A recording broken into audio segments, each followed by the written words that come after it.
Hi, how you doing, lads? You see this? Look at here, right here. That's a carrot. A carrot that was bitten off. It was a larger carrot that was once bitten off by the were-rabbit. The were-rabbit is still around here somewhere, and I've been spending nights and days, 40 days and 40 nights, trying to catch the lasso, trying to catch the weasel. But I need your help. See, I'm giving you my review on the were-rabbit, Wallace and Gromit, and the curse of the were-rabbit in order to get some clues in its whereabouts. So, before I begin, feel free to join the club. You come back anytime. Feel free to click that bell and click all. You'll keep up with all reports I have on every pest here at Anti-Pesto. And most importantly, listen to every single word I say. You might catch something that I wasn't thinking of before. The plucky characters from a series of animated shorts, Wallace and his dog Gromit, make their feature film debut here. After starting a pest control business called Anti-Pesto, the duo soon land a job from the alluring Lady Tottington to stop a giant rabbit from destroying the town's crops. Both Wallace and the stuffy Victor vie for the lady's affections. Now, if Wallace wants to please his pretty client and best Victor, he needs to capture the pesky bunny before he dies. Now, I ought to read me report to you, lads, but I had to make sure I can read it first.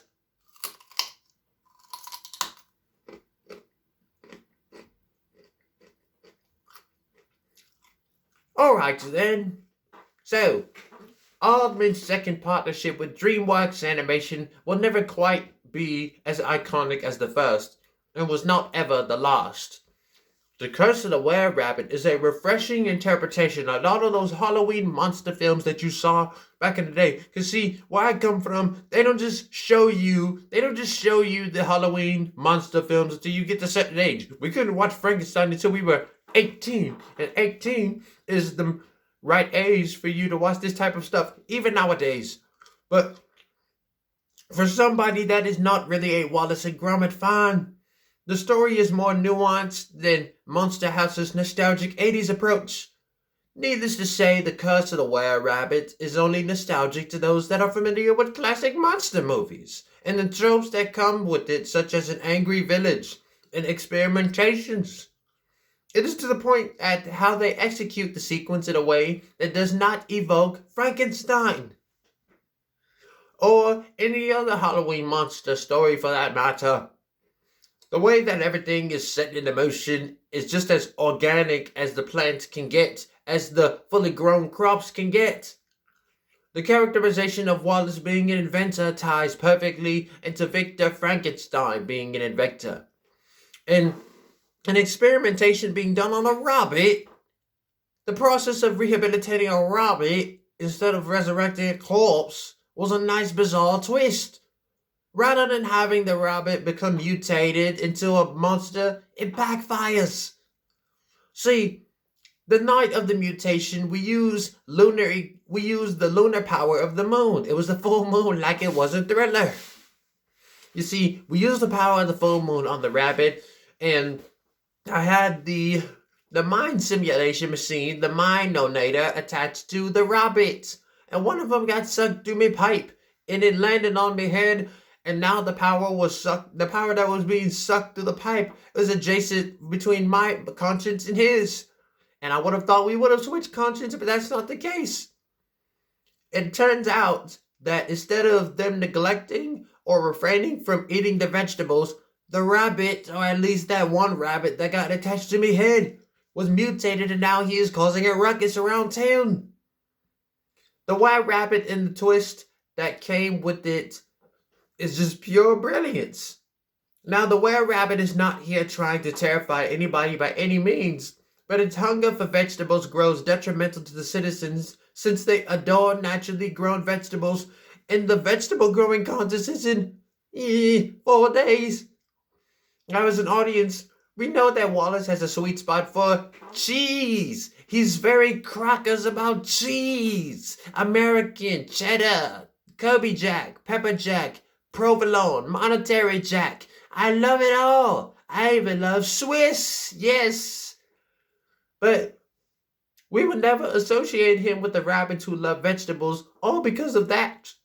I'm more of a dairy person. I don't eat vegetables for breakfast. I only ate it because Gromit made it. Now, sure, if my lady made it, I probably would have eaten it, but otherwise, I'd be spitting it out of my mouth right now. It is rubbish to me. The twist is only resourceful for that reason, and we only saw the rabbit break out of the box the night of.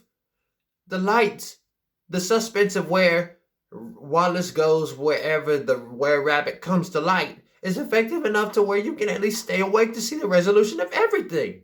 To see who the were-rabbit is, where Wallace goes when he leaves, and where the were-rabbit leaves when Wallace comes back, and just answers to everything. You should not leave this without any more questions.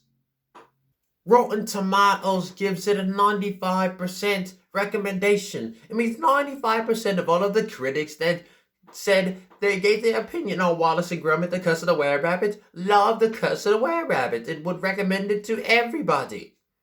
Now, in 2006, The Curse of the Were-Rabbit would be regarded as the best children's Halloween picture.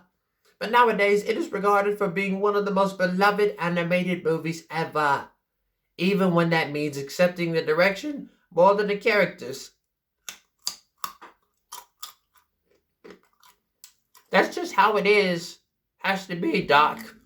So, for that, I just think it is somewhat good. I stayed awake and I stayed alive more than Chicken Run. But Chicken Run will always remain supreme. I always did like eggs more than carrots. So for that, I just give it a 7 out of 10 Essos. That's just how it is. Not euros, Essos. But that is my review on, that is me report on Wallace and Gromit in The Curse of the Were-Rabbit. Let me know what you think in the comments below kindly. And show me your hospitality. And I will be sure to see you all next time with my next review. Ta-ta.